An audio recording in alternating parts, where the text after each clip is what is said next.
Hola a todos. En este video vamos a ver qué es la luz. Hay distintas hipótesis. Algunas son antiguas y otras son más modernas. Las hipótesis antiguas tenemos, por ejemplo, los griegos, que creían que la luz era un espectro que emanaba de los objetos y que al llegar al ojo nos permitía verlos. O sea, habla de algo como que es algo que creemos ver, es algo irreal, ¿sí? Por otra parte está Newton, que ya lo hizo más concreto, diciendo que la luz eran pequeños corpúsculos, como partículas de materia, que emanaban del cuerpo y que querían el ojo. Entonces, al herir el ojo, nosotros observamos el cuerpo, ¿sí? Después viene la física moderna. La física moderna ya comprendió que la luz tenía una dualidad, estaba compuesta por dos cosas, las ondas electromagnéticas y partículas que eran fotones. ¿Qué pasa? La diferencia entre el sonido y la luz son similares, sí, pero el sonido es una onda mecánica, no electromagnética. Es una onda mecánica. Al ser una onda mecánica necesita un medio para moverse, ¿sí? Es decir, en el vacío no se escucha el sonido. En cambio, la luz, al ser una onda electromagnética, se puede propagar inclusive en el vacío. Es decir, por ejemplo, si yo estoy en el espacio y hay una nave espacial y explota, yo voy a ver la explosión, pero no la voy a escuchar, porque estoy en el vacío. El sonido no se va a propagar, pero sí la luz. ¿Qué es la luz visible? Hablamos de que la luz eran ondas electromagnéticas. Hay un montón de ondas electromagnéticas, cada una tiene una frecuencia distinta, ¿sí? La luz visible es la que nosotros podemos ver, es una de ellas. Produce un efecto fotosensible en nuestros ojos que se transmite al cerebro, ¿sí? Hay bastones que tenemos nosotros en el ojo que son los que perciben este efecto fotosensible y lo transmiten hacia el ojo. Entonces, la luz termina siendo una sensación de luminosidad. Esto vendría a ser una onda electromagnética, ¿sí? Todas las ondas tienen esos picos que se llaman cresta. La parte de abajo se llama valle. La distancia que hay entre cresta y cresta es la longitud de onda. Se simboliza con la letra griega lambda, ¿sí? La unidad que se utiliza es el metro. Entonces, entre cresta y cresta tengo la longitud de onda. Y el tiempo que lleva a repetir, o sea, ir de una cresta a la otra, es la frecuencia. Esta frecuencia se mide en Hz, que son unidades 1 sobre segundos.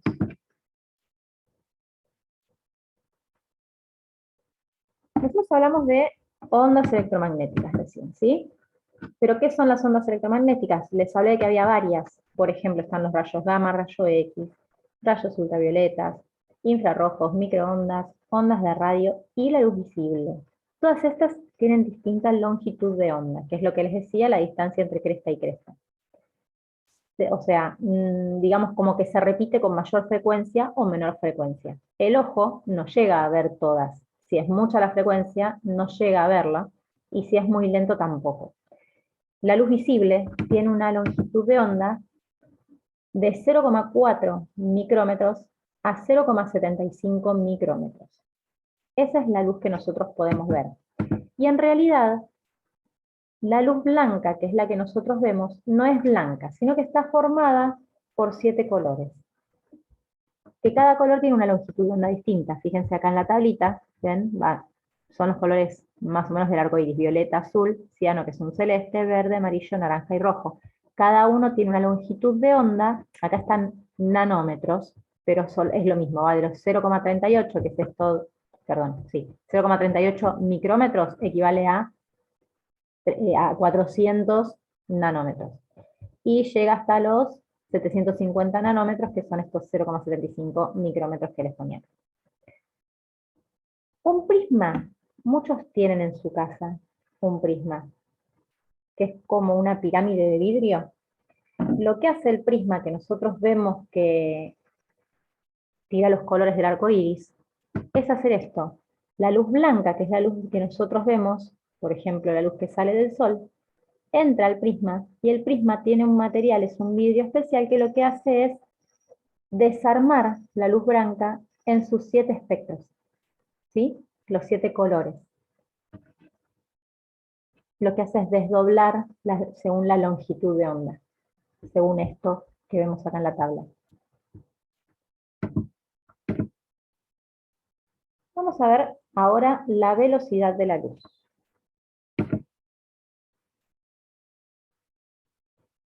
La velocidad de la luz es independiente de la fuente que la esté emitiendo. Puede ser una vela, una lamparita, lo que sea que a mí me esté emitiendo la luz, la velocidad con la que se va a propagar es siempre la misma.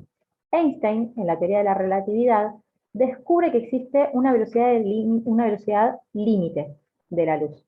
Esa velocidad la llama c y dice que es 3 por 10 a la 8 metros por segundo. Esto es 300 millones de metros por segundo, es un montón. Esto se estudió en el vacío. Los científicos después descubrieron que esta velocidad es la velocidad de la luz en el vacío. O sea, nada puede moverse más rápido que la luz. Notemos que digo en el vacío. ¿Por qué pasa esto? Porque si yo estoy en otro medio que no sea el vacío, en el aire, en el agua, en cualquier otro medio, hay índices de refracción, porque ya hay partículas que hacen que choque la onda y me cambia lo que es la velocidad de la luz. ¿Cómo cambia esto? Según una tabla. El índice de refracción es la capacidad que tiene el medio de hacer que un haz de luz pase por él, que lo traspase. Es lo que les decía recién. Si hay partículas, empieza a chocarse y va a trabar, va a frenar, digamos, el pase de la luz. Entonces la velocidad va a ir disminuyendo. En otros medios va a ser así la fórmula de la velocidad. Va a ser la velocidad de la luz en el vacío, que son estos 3 por 10 a la 8 metros por segundo, sobre n, que es el índice de refracción. Y este n está estudiado, y hay una tablita, ven que dice en el vacío es 1, por eso la velocidad de la luz en el vacío se mantiene como, si yo divido 3 por 10 a la 8, dividido 1 me da 3 por 10 a la 8, pero después todo el resto de los medios van a hacer que esta velocidad baje. Por ejemplo, si yo quiero ver la velocidad de la luz en el agua, tengo que tomar en cuenta los 3 por 10 a la 8 metros por segundo y dividirlo por el índice de refracción del agua, que es 1,333. Y eso me da 2,25 por 10 a la 8. Ven que ya disminuyó. Por más que es poco, porque en estos valores digamos que bajar de 3 por 10 a la 8 a 2,25 por 10 a la 8 es poco, cambia.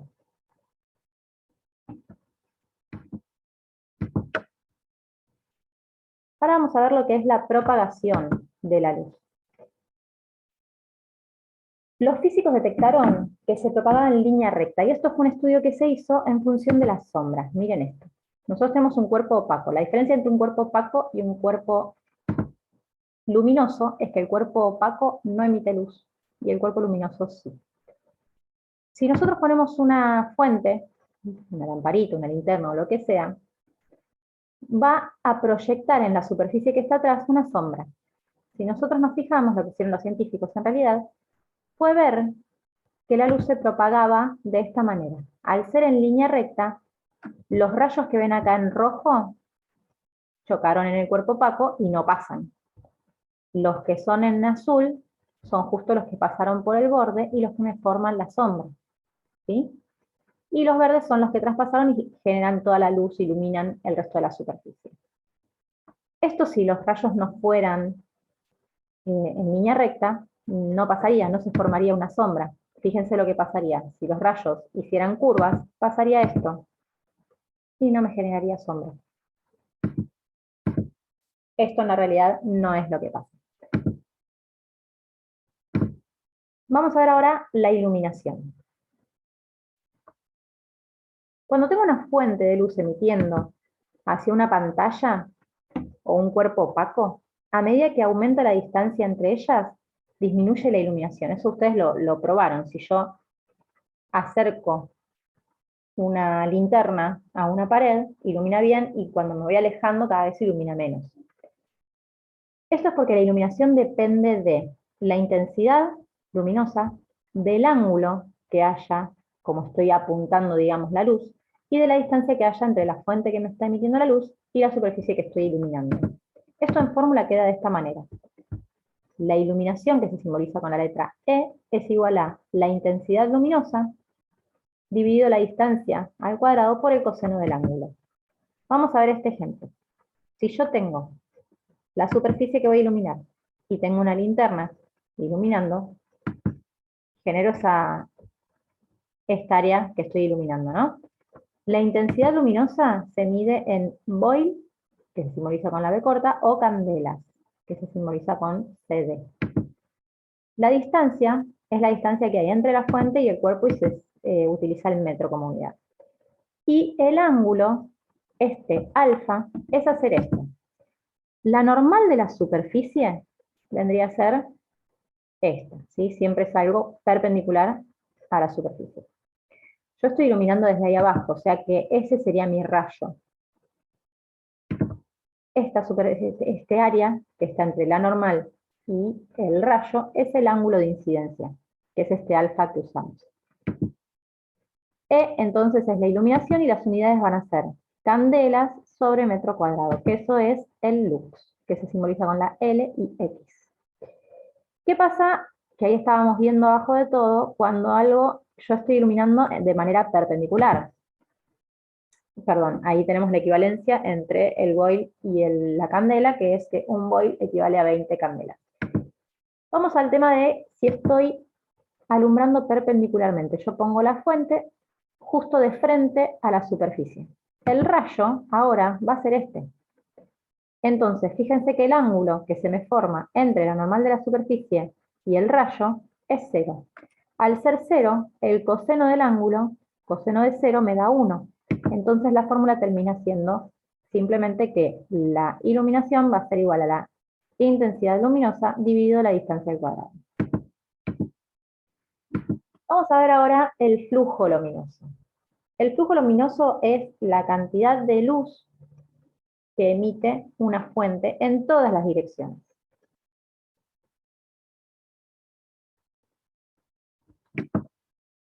Tiene esta fórmula, omega por I. Omega es el ángulo sólido, es la apertura del cono. Nosotros cuando iluminamos con una fuente, acá tengo el ejemplo, vieron que nosotros la sombra que hacemos, la superficie, cuando nosotros iluminamos, se hace un círculo, ¿sí? Excepto que la fuente tenga una forma rara, por lo general, las fuentes iluminan un círculo.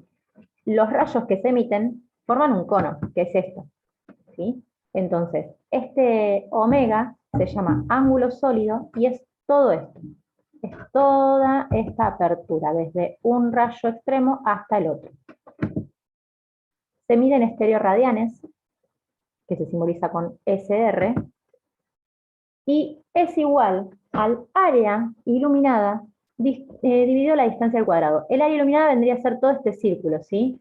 Recordemos que el área de un círculo es pi por radio al cuadrado. Eso tal vez para los ejercicios lo van a necesitar. Y la distancia es la distancia entre la fuente y la superficie que estoy iluminando. Dijimos que el flujo era este ángulo sólido por la intensidad luminosa. Entonces, si yo reemplazo el ángulo sólido por el área sobre la distancia al cuadrado, me queda de esta manera. Y como vimos en la filmina anterior, intensidad sobre distancia al cuadrado era igual a la iluminación. Entonces el flujo termina quedando igual también al área iluminada por la iluminación que se logra. El área iluminada, como nosotros estamos siempre midiendo en metros, queda en metros cuadrados.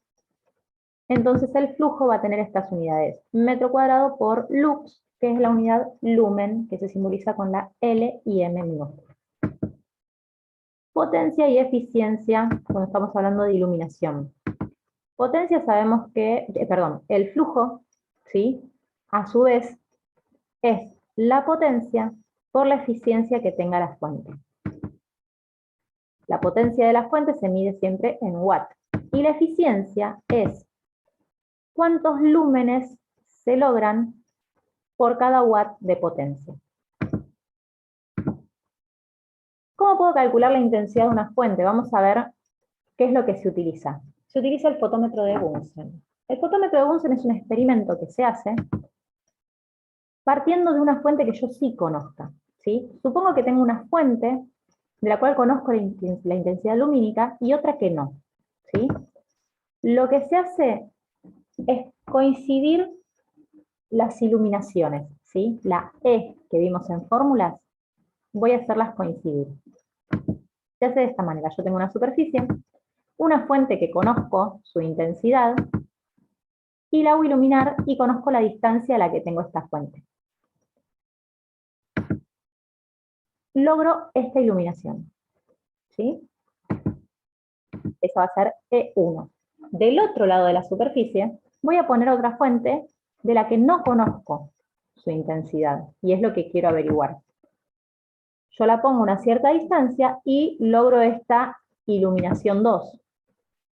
No me coinciden las dos iluminaciones, ven que una es más grande que la otra. Entonces, ¿qué tengo que hacer? Empezar a jugar con la linterna 2, digamos, acercándola o alejándola, de manera que me coincidan las dos iluminaciones. Cuando yo logro que queden exactamente iguales, ahí mido la distancia a la que me quedó la segunda linterna, o la segunda fuente.